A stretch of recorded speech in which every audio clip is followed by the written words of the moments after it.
CTV News at 5 with Hudson Mack.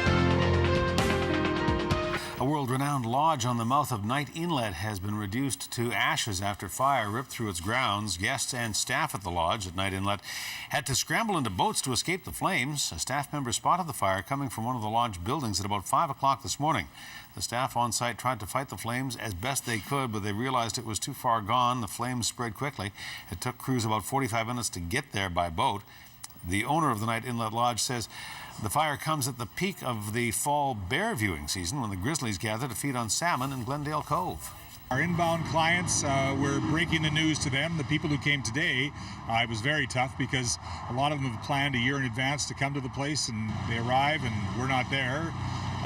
But we're planning tomorrow to take our clients back in and operate for the day, and probably have to do that for a few days, and hopefully we'll have some accommodation in place by the weekend and back at it for the last 3 weeks of the season. They all got down to the boats and got out, but a lot of the people, and especially the guests, we're talking from other countries that no longer have their passports, their laptops, their cameras, all their clothes are gone. No one was hurt in the fire. The cause is still under investigation tonight. Well, Premier Christy Clark says she wants to protect the privacy of the people involved in the inappropriate act that led to the resignation of her chief advisor. Clark says today people who did nothing wrong should be left alone. Clark is still saying nothing about what that incident was because of privacy laws, she says. Ken Bosenkool admits that he was involved in an inappropriate act at a downtown bar in Victoria 2 weeks ago.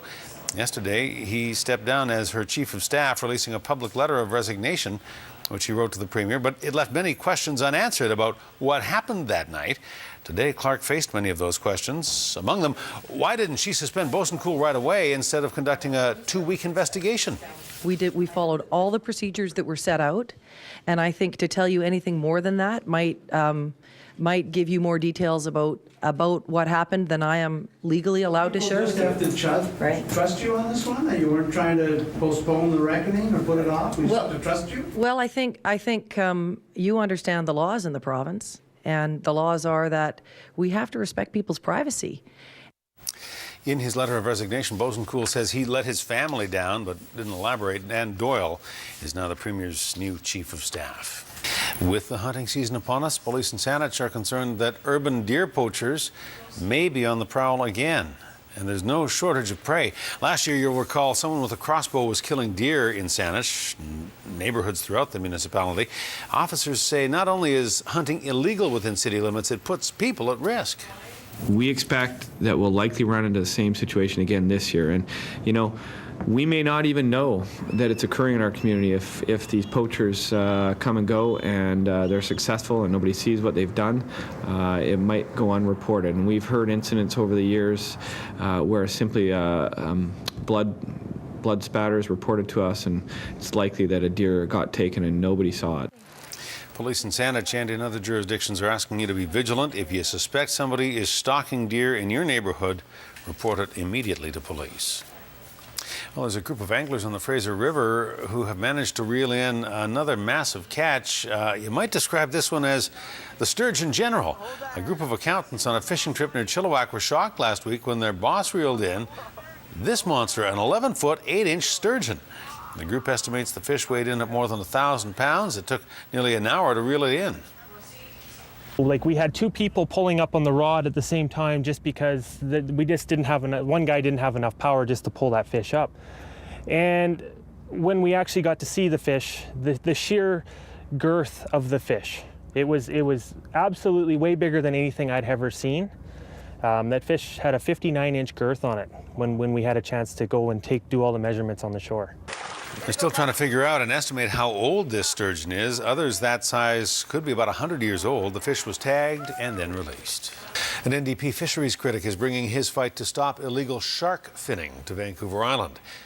City councillors and other supporters calling on the federal government for a shark fin ban joined Finn Donnelly at Ship Point in Victoria today.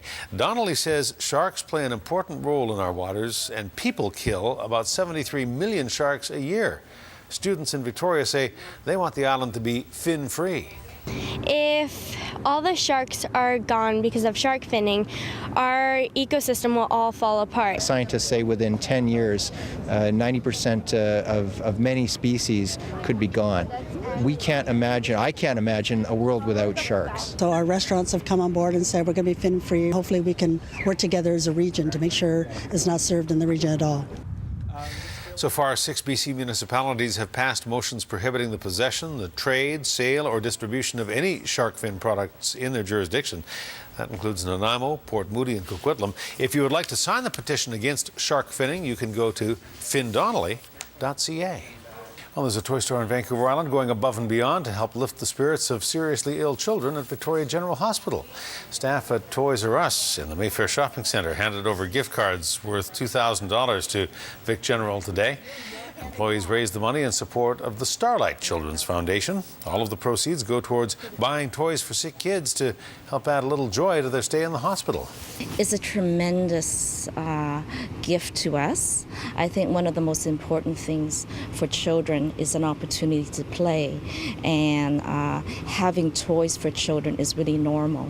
And for us to give to the children or to buy toys so that it would fill the playrooms and also the bed size, and an opportunity for all these toys will reach all the children from newborns to our 16-year-olds. Toys R Us stores across Canada raised more than $1 million last year for local children's hospitals.